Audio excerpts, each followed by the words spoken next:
KaraokeBooks. Old Sultan. Written by Brothers Grimm. Audiobook. A shepherd had a faithful dog, called Sultan, who was grown very old, and had lost all his teeth. And one day when the shepherd and his wife were standing together before the house, the shepherd said, "I will shoot old Sultan tomorrow morning, for he is of no use now." But his wife said, "Pray let the poor faithful creature live. He has served us well a great many years, and we ought to give him a livelihood for the rest of his days." "But what can we do with him?" said the shepherd. "He has not a tooth in his head, and the thieves don't care for him at all. To be sure he has served us, but then he did it to earn his livelihood. Tomorrow shall be his last day, depend upon it." Poor Sultan, who was lying close by them, heard all that the shepherd and his wife said to one another, and was very much frightened to think tomorrow would be his last day.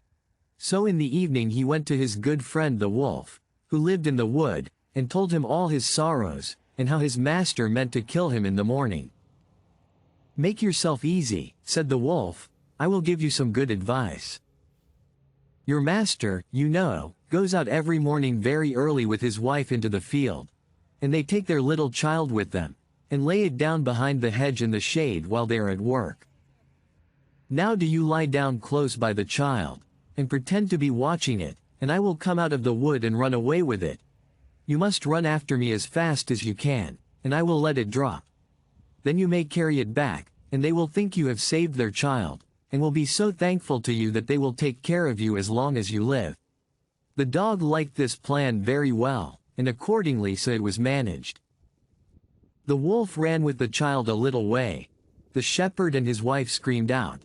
But Sultan soon overtook him, and carried the poor little thing back to his master and mistress.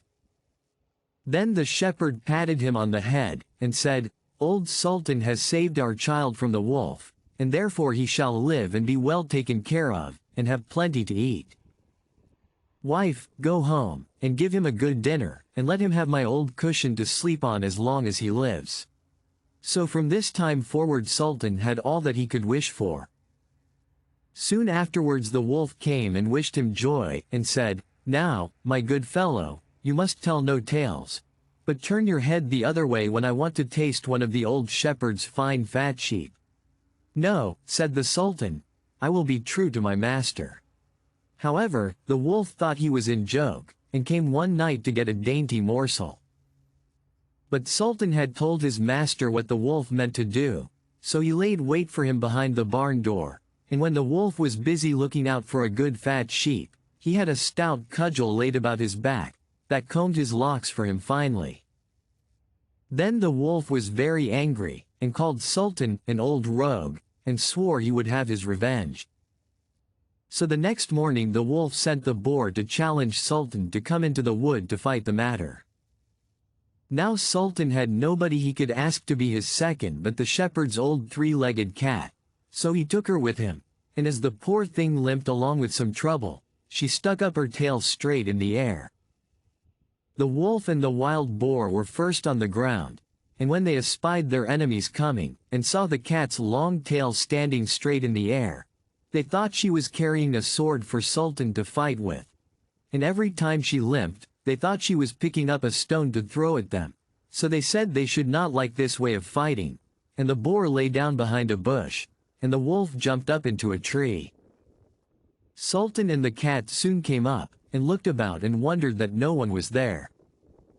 The boar, however, had not quite hidden himself, for his ears stuck out of the bush, and when he shook one of them a little, the cat, seeing something move, and thinking it was a mouse, sprang upon it, and bit and scratched it, so that the boar jumped up and grunted, and ran away, roaring out, "Look up in the tree, there sits the one who is to blame."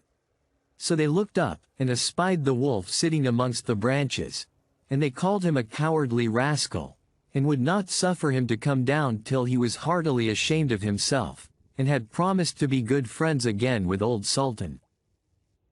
If you liked what you heard, please subscribe to the channel.